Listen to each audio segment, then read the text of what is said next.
नई ज़िंदगी के इलाके में मजलिस इत्तेहादुल मुस्लिमीन के इंतखाबी जलसे में आपने शिरकत की। मैं माजरत चाहता हूँ मस्जिद रज़ाए मुस्तफ़ा कमेटी से भी कि प्रोग्राम में ये था कि मैं यहाँ पर आकर नमाज जुमा अदा करूँ, मगर ये मेरी बदकिस्मती रही कि मैं सफ़र में हूँ और आने में बड़ी देर हुई और फिर मुझे यहाँ से फ़ौरन निकलकर नांदेड़ को जाना है। तो इसलिए मैं मस्जिद रज़ाए मुस्तफ़ा कमेटी के ज़िम्मेदारान से माजरत चाहता हूँ और इंशाअल्लाह ताला उनसे वादा कर रहा हूँ कि 15 तारीख के बाद 16 तारीख के बाद जब नतीजा आ जाएगा और मुझे यकीन है कि ना सिर्फ नई ज़िंदगी बल्कि पूरे शोलापुर से मजलिस इत्तेहादुल मुस्लिमीन के अरकान बल्दिया पहले से ज़्यादा तादाद में कामयाब होंगे और मैं इंशाअल्लाह फिर आकर यहाँ पर रज़ाए मुस्तफ़ा कमेटी में या तो एक वक्त की नमाज़ पढ़ने की कोशिश करूँगा या फिर जुमे के दिन आकर दोबारा यहाँ पर आकर उस मस्जिद में नमाज जुमा अदा करने की कोशिश करूँगा। मेरे अजीज़ दोस्तों और बुजुर्गों, शहनशीन पर तशरीफ़ फरमा वार्ड 20 के उम्मीदवार मोहतरमा अनीसा मुग़ल साहिबा, मोहतरमा सफ़िया चौधरी साहिबा, मेरे छोटे भाई अज़हर हुंडेकरी साहब, हमारे छोटे भाई जनाब अज़हर जागीरदार साहब और मजलिस इत्तेहादुल मुस्लिमीन के दीगर तमाम उम्मीदवारान और जनाब अनवर सादात साहब जो मजलिस इत्तेहादुल मुस्लिमीन की तरफ से शोलापुर के इंचार्ज हैं, ऑब्जर्वर हैं, मजलिस इत्तेहादुल मुस्लिमीन के तमाम स्पोक्स पर्सन जनाब नदीम एडवोकेट साहब भी और तमाम मुहिबान मजलिस का मैं शुक्रिया अदा करता हूँ। मेरे अजीज़ दोस्तों और बुज़ुर्गों, ये नई ज़िंदगी का इलाक़ा है और बरसों पहले आपने यहीं से ही मजलिस इत्तेहादुल मुस्लिमीन को एक नई ज़िंदगी, सियासी ज़िंदगी आपने अपनी दुआओं से रोड से दी थी और कामयाबी के साथ शोलापुर में मजलिस इत्तेहादुल मुस्लिमीन का सफ़र चल रहा है। तो मैं आप तमाम से फिर से गुजारिश करने के लिए आया हूँ कि आज आपको इस इलाके के विकास के लिए, इसको तरक्की याफ्ता इलाका बनाने के लिए और सबसे बड़ी बात यह है कि आपको अपनी लीडरशिप को मजबूत बनाने के लिए मैं आपसे दरख्वास्त करने के लिए दोबारा आया हूँ कि आपको 15 तारीख के दिन अपने एक वोट का इस्तेमाल मजलिस इत्तेहादुल मुस्लिमीन के पतंग के निशान पर करना है। आपको इस प्रभाग में 4 वोट डालना है। जहां पर पतंग का निशान होगा वहां पर आपको बटन दबाना होगा और मैं जानता हूं कि बीजेपी, आरएसएस, अजीत पवार, शिंदे के लोग इस नई जिंदगी के इलाके को बदनाम करते हैं और यहाँ पर रहने वालों से नफरत करते हैं। मगर सुन लो अजीत पवार, सुन लो शिंदे, फडणवीस और आरएसएस के लोग, ये इलाका असदुद्दीन ओवैसी को बहुत पसंद है। ये इलाका शोलापुर का दिल है। इस इलाके में रहने वाले लोग गयूर हैं, बेबाक तरीके से काम करते हैं और मैं आपसे वादा कर रहा हूं कि ये लोग अगर फिर से दोबारा इस इलाके के बारे में कुछ अनाप शनाप बकेंगे तो फिर याद रखो मैं तुम्हारे बाप के बारे में अनाप शनाप बोलना शुरू कर दूंगा। ये एक मुअज़्ज़िज़ इलाका है। अगर किसी इलाके में अल्पसंख्यक समाज के मुसलमान रहते हैं तो यकीनन तुम्हारी सोच और फिक्र में नफरत भरी हुई है, इसीलिए तुमको तकलीफ होती है। मगर तुमने कभी यहाँ पर आकर झांक कर देखा कि कैसा किस तरीके से इन लोगों की नफरत की वजह से यहाँ पर पीने के पानी का भी इंतज़ाम बराबर नहीं किया जा सका। मैं आपसे वादा कर रहा हूँ नई ज़िंदगी की आवाम से, आप मजलिस इत्तेहादुल मुस्लिमीन के इन चारों उम्मीदवार को कामयाबी के बाद इंशाअल्लाह ताला यहाँ पर 16 इंच की पानी की एक नई लाइन डाली जाएगी ताकि सही तरीके से, अच्छे तरीके से साफ पीने का पानी यहाँ के नई ज़िंदगी के जनता को हम मुहैया कराएंगे।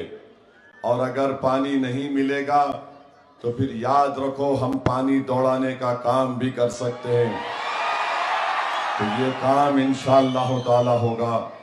यहाँ पर आप जानते हैं कि नई ज़िंदगी से शुगर फैक्ट्री की एक रोड का मामला है, इंशाअल्लाह ताला वो रोड का काम भी मजलिस के तमाम अराकीन बल्दिया कॉरपोरेटर कराएंगे। मैं आपसे इसका वादा कर रहा हूँ।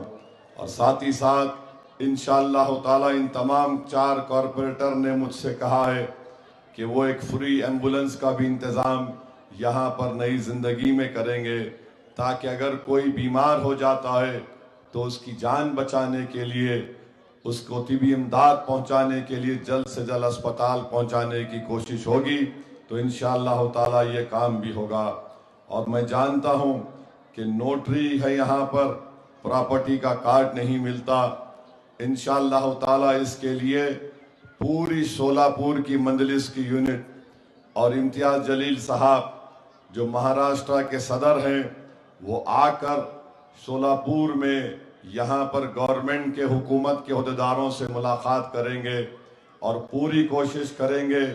और अगर हुकूमत हमारी इस बात को नहीं कबूल करेगी तो फिर हुकूमत को एक अवामी एहतजाज के लिए तैयार रहना पड़ेगा। ये काम इंशाअल्लाह ताला होना ज़रूरी है। वहीं पर मैं मजलिस इत्तेहादुल मुस्लिमीन के तमाम अराकीन बल्दिया से ये अपील करूँगा कि वो अपनी कामयाबी के बाद नई ज़िंदगी में इस इलाके में तालीम के ऊपर ख़ास तौर से तवज्जो दीजिए। याद रखिए, अगर हम तालीम के मैदान में अपने बच्चों को और ख़ास तौर से अपनी बेटियों को पढ़ाएंगे तो यही हमारा मुस्तकबिल है।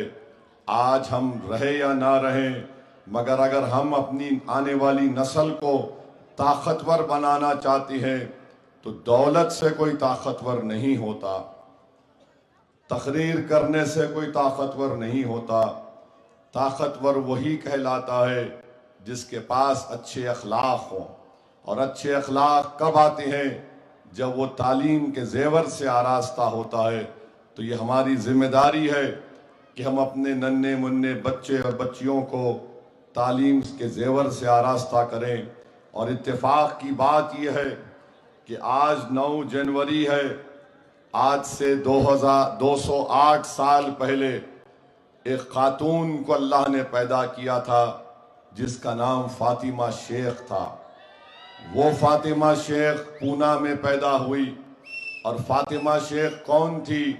ये वो खातून थी जिसने महात्मा ज्योतिबाई फूले और सावित्री बाई फूले के साथ अपना घर दिया था, लाइब्रेरी बनाई थी ताकि दलित लोगों को तालीम के जेवर से आरास्ता किया जाए।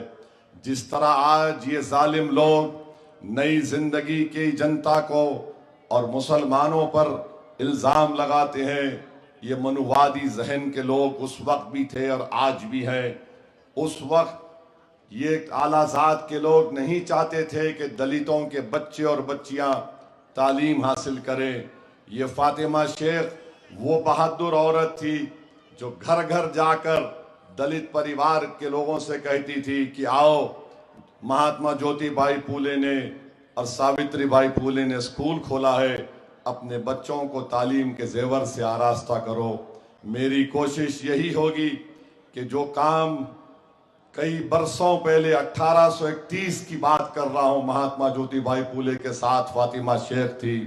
उसी तरीके से उसी नहज पर हमको इस इलाके में मुसलमानों के बच्चे और बच्चियों को पढ़ाना है और सियासी ताकत का इस्तेमाल यकीनन पीने के पानी, रोड, ये तमाम मसाइल को हल करने के साथ साथ हमको अपने बच्चों को तालीम से जोड़ना ज़रूरी है। वहीं पर मेरे अजीज़ दोस्तों और बुजुर्गों, मुझे बड़ी तकलीफ हुई कि हमारे साबिक़ा यूथ प्रेसिडेंट मोहसिन ने फ़लस्तीन पर जब जुल्म हो रहा था और आज भी गाज़ा में जुल्म हो रहा है, तो इन्होंने इजरायली प्रोडक्ट्स को रखकर उसको बायकाट करने के लिए कहा। तो कोई एक इजराइल का चमचा यहाँ पर खड़े होकर नेतन्याहू का भतीजा मालूम होता है, जिसने मोहसिन पर केस बुक कराया। अरे जालिम, तू नेतन्याहू का भतीजा है क्या, जिसने 60,000 मासूम लोगों को मरवा दिया? मगर मोहसिन ने जो काम किया, अच्छा किया, अल्लाह आपको इज्जत से नवाजेगा। अगर कोई मासूम लोगों के कत्ल पर आवाज नहीं उठाएगा तो फिर क्या फायदा? केस बुक कराने वाले का नाम आज से नेतन्याहू का भतीजे के नाम से आप लोग पुकारेंगे इंशाअल्लाह उसको। मेरे अजीज दोस्तों और बुजुर्गों, एक और मसला है, यहाँ पर अस्पताल की जरूरत है। मैं भी बात किया हमारे मजलिस के अजहर हुंडेकरी साहब से, इंशाअल्लाह ताला एक और अस्पताल बनाने की यहाँ पूरी कोशिशें की जाएगी। तो मैं आपको ये अपील कर रहा हूँ कि 15 जनवरी के दिन आप अपना एक वोट मजलिस इत्तेहादुल मुस्लिमीन के हक़ में इस्तेमाल करिए। मैं नदीम एडवोकेट की तकरीर को भी सुना, बहुत अच्छा बोले नदीम एडवोकेट, अल्लाह उनकी ज़बान में और तासीर दे। इसी को बोलते हैं लीडरशिप को पैदा करना। मेरे अजीज दोस्तों और बुजुर्गों, यही मजलिस चाहती है कि आप नेता बनो, बेबाक तरीके से आप मसाइल को रखो और लड़ो उसके लिए। दूसरी पार्टी में भी लोग इलेक्शन लड़ रहे हैं, मगर उनकी जबानों पर ताला पड़ा हुआ है, उनकी सोच पर पर्दा पड़ा हुआ है, उनके दिल हैं मगर धड़कते नहीं हैं।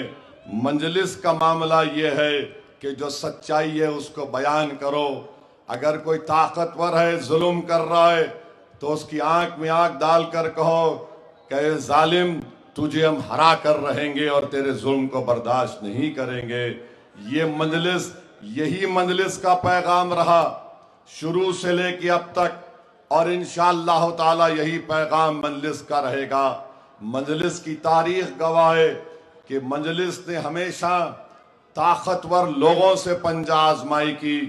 मजलिस ने हमेशा अल्लाह के फजल और करम से उन जालिमों को इलेक्शन में शिकस्त दी। और मजलिस हमेशा शुरुआत में, मजलिस की शुरुआत जो हुई थी, तो जब मजलिस के 16 कॉरपोरेटर 1960 में हैदराबाद में कामयाब हुए थे, तो दौलतमंद लोगों ने, जिसमें मुसलमान भी थे, कहा ये तो गरीबों की, रिक्शे वालों की जमात है।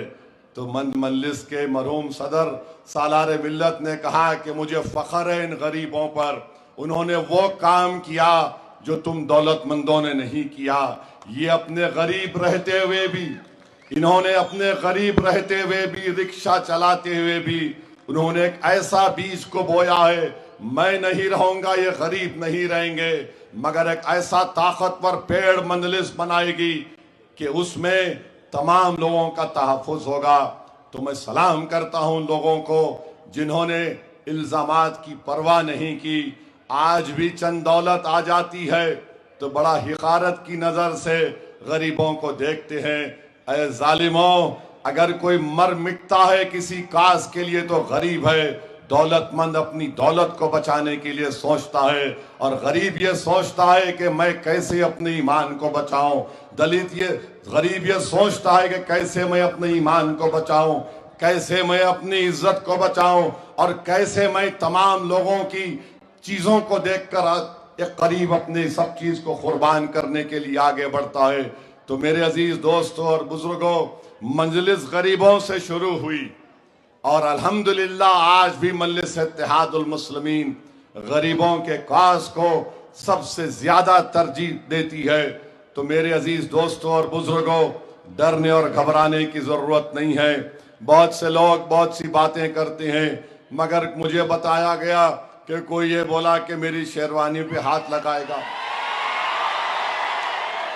देखो भाई साहब, याद रखो, छेड़खानी नहीं करना।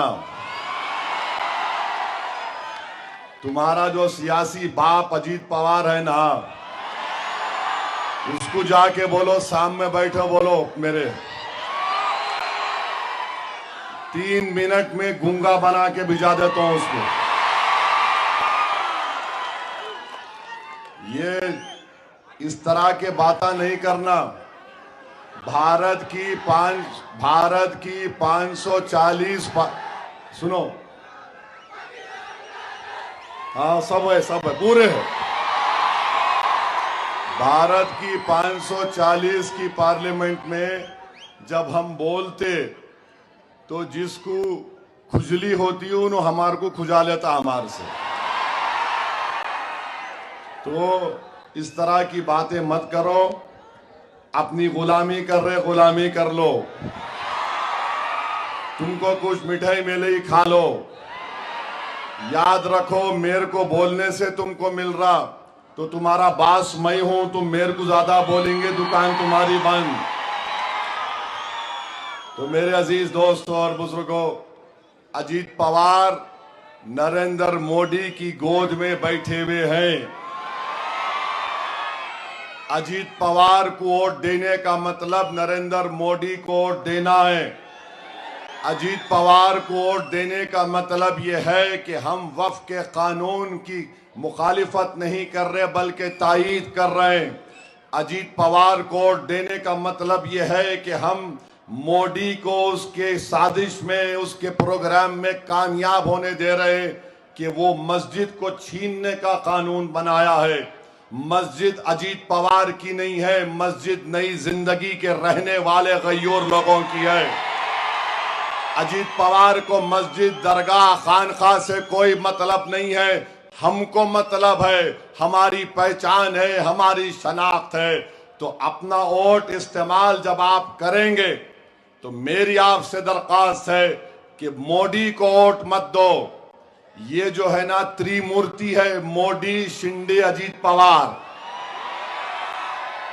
ये एक ही है, इनमें कोई फर्क नहीं है। ये आकर आपके सामने, आपकी आंखों में धूल झोंकने का काम कर रहे हैं। तो मैं आपसे अपील कर रहा हूं कि आप इनको मौसर जवाब दीजिए। और जवाब देने का तरीका यह है कि 15 तारीख के दिन पतंग के निशान पर बटन दबाना। और अभी मालूम हुआ कि एक जोकर है,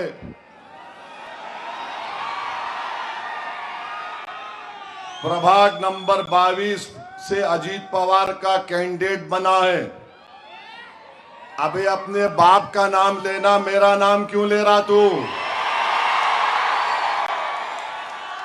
है? बोल रहा कि मेरे को एक वोट दे दो, 3 पतंग को दे दो। तू अपने बाप का नाम बोल, सियासी बाप तेरा कौन है?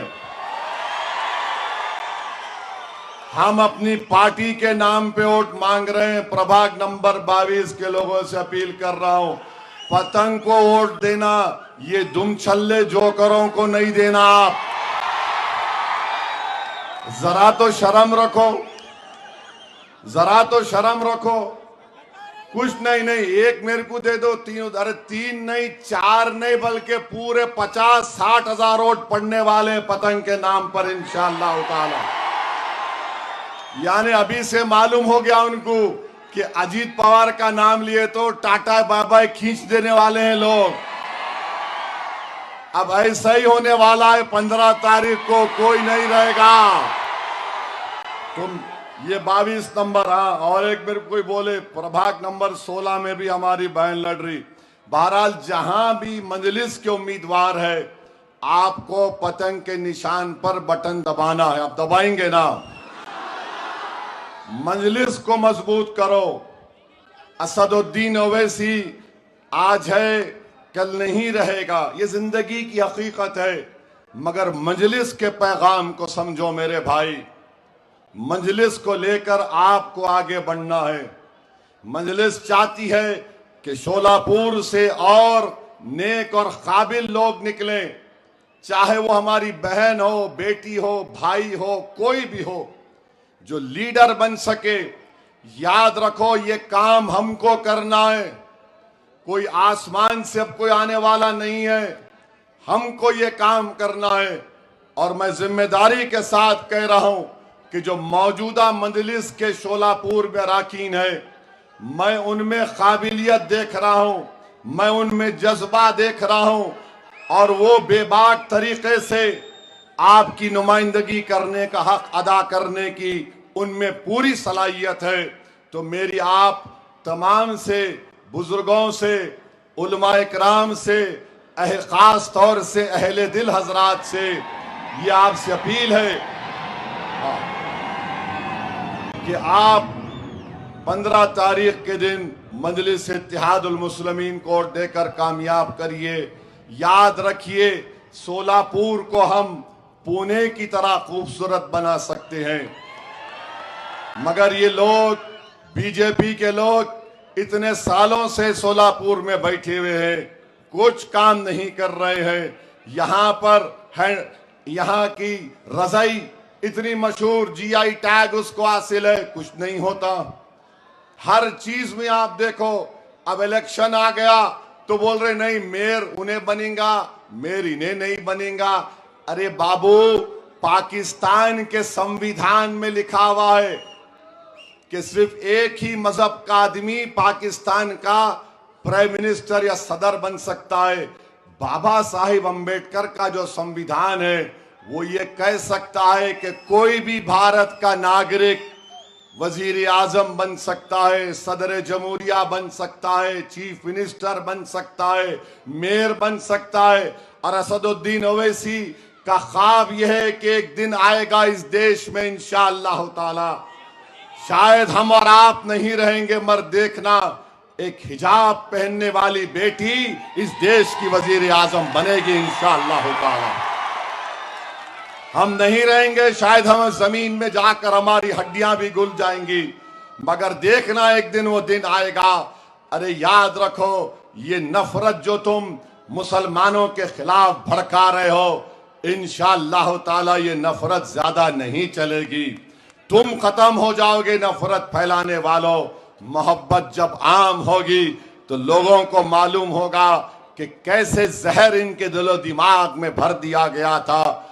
आज आप देखिए, शोलापुर में पेट्रोल 104 रुपये में मिलता है, बीजेपी वालों को उसकी फिक्र नहीं है।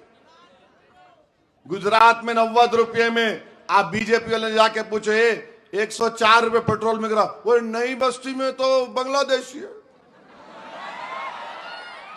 अरे पेट्रोल 104 में क्यों बिक रहा? नहीं वहां बांग्लादेशी है। अच्छा तेरे कैसा मालूम? तेरे अब्बा आके बोले तेरे को। हाँ, तो ये मसला है इनका। शोलापुर में इतने अहम मसाइल हैं, तकालीफ है, कोई फिक्र नहीं, बस खाली कुछ तो भी एक बोलो, टेंशन पैदा करो। और ये प्रोग्राम के तहत फडणवीस, शिंदे और अजीत पवार तीनों को यह प्रोग्राम है, जाके महाराष्ट्र की जनता को बेवकूफ बनाओ। तो आपसे अपील कर रहा हूं कि 15 तारीख को आप इनको पैगाम दीजिए कि हम तुम्हारे साजिश का शिकार नहीं होंगे। अजीत पवार, शिंदे, फडणवीस, ये तमाम के तमाम भारत के संविधान के मुताबिक हुक्मरानी नहीं कर रहे, ये नफरत की बुनियाद पर हुक्मरानी कर रहे हैं। ये अल्पसंख्यक समाज के दोस्त नहीं, बल्कि उनको कमजोर करना चाहते हैं। ये दलितों को उनका हक नहीं देना चाहते, बल्कि उससे महरूम करना चाहते हैं। ये किसानों को कुछ नहीं कर रहे, किसान कितने खुदकुशी कर रहे हैं, मगर इंशाअल्लाह ताला मजलिस आपकी पार्टी है तो 15 तारीख के दिन मेरे भाई, नई जिंदगी की जनता ने क्या फैसला लिया जरा पुकार के बता दीजिए। 15 तारीख को पतंग पर बटन दबेगा। जरा हाथ उठाकर बता दीजिए, वहां तक भी जहां तक मेरी नजर जा रही है भाई, पतंग पर बटन दबेगा तो लगाइए मेरे साथ नारा, नारे तकबीर, नारे तकबीर। मजलिस इत्तेहादुल मुस्लिमीन, मजलिस इत्तेहादुल मुस्लिमीन, मजलिस इत्तेहादुल मुस्लिमीन। तो आप अल्हम्दुलिल्लाह आराम से जाइए और सुनो, 15 तारीख के दिन हमारे जो लोग शादीशुदा हैं, पहला काम ये करना कि अपनी बेगम को बोलना, my dear come will go in out. तो पहले अपने वाइफ के साथ, अपने माँ बाप के साथ लेके जाइए। नौजवानों, उस दिन वोट डालना खाली मोटरसाइकिल पे डाल के अरे क्या हो रहा नहीं। नौजवान अगर निकला 15 के दिन तो क्या बोलना, बस जहां दिखे उन्हें भी देख के बोलता यस। तो ज्यादा यही पोलिंग कराइए, पोलिंग परसेंटेज बढ़ना चाहिए। याद रखिए, मैं अहम बात बोल रहा हूं, SIR महाराष्ट्र में होगा। तुम आज निकल के वोट डालेंगे तो तुम्हारा वोटर लिस्ट में नाम है, वो प्रूफ होगा। तो SIR हो सकता है कि इस साल हो, मगर आपका नाम है वोटर लिस्ट में, पतंग को वोट दीजिए। आज आप आए, बहुत बहुत शुक्रिया। मैं माजरत चाहता हूं, मुझे नांदेड़ को जाना है। तमाम को आपका शुक्रिया। अस्सलाम वालेकुम।